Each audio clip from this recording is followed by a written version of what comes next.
I want to ask about the end time, because the war in Israel and Hamas and all happening in the Middle East. So a lot of believers have come up with a lot of things, that the world is ending, the Israel is going to be attacked and all that. And I almost read the Bible. I've not seen the timetable they always refer to, maybe Book of Daniel or Revelation. This will happen, this will happen, this will happen. So I want to confirm if you have read such thing. And even me, I have not seen that timetable. No. I'm telling you, I'm looking for that timetable. I can't see the timetable. But let me quickly respond to you.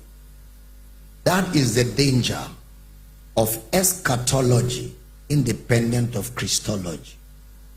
That's the danger. And a lot of big American preachers are caught in that web, and they are the proponents of that nonsense. It's total rubbish. They are caught in it because many of their Bible schools, they do eschatology without Christology. And when you are doing eschatology without Christology, you must have a landing ground. See, every branch of theology must have a landing ground. If there's no landing ground, your theology will not go home. It will be lost. So you must have a landing ground. So since they don't know Christ as the explanation of all things, they now use Israel as the explanation of all things, without understanding that there's no more Jew or Gentile, that Jesus has ended the importance of Israel. Israel now is not an important nation in the scheme of God's plan, because Jesus ended it. They were used in the Old Testament as a pattern, because Jesus couldn't have landed everywhere. He had to land somewhere and from there reach the world. Unfortunately, he landed in Israel. So Israel became the pattern tribe that God used in his example to speak his plan to the world. But Israel didn't embrace him.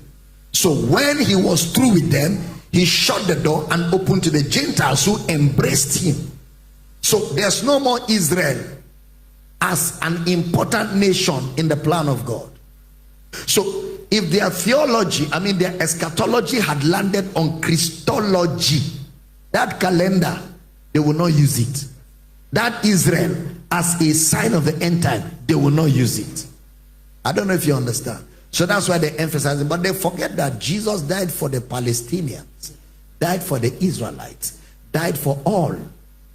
And there are even more Christians in Palestine than in Israel. So if there's anybody the church should support to win the war, is Palestine. Now I'm not saying we support Palestine. I'm just doing an illustration here, so that Third World War will not start here.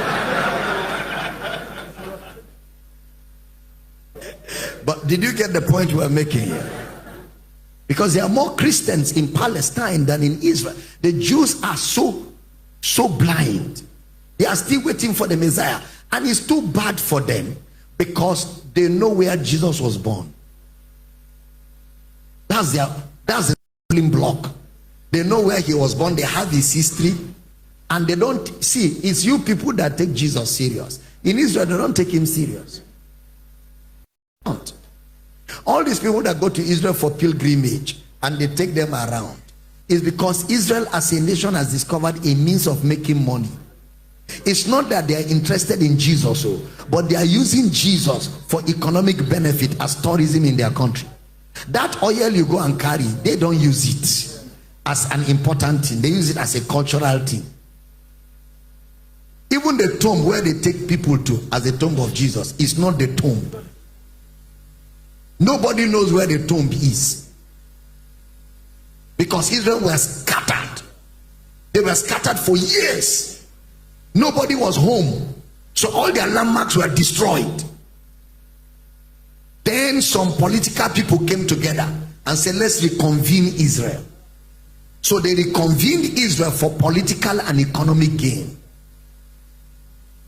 See the way you're looking at it?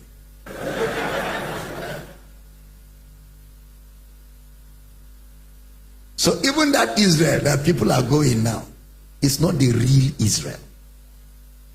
It's not the real Israel. But let's take it as Israel. I don't know if you understand. Yeah.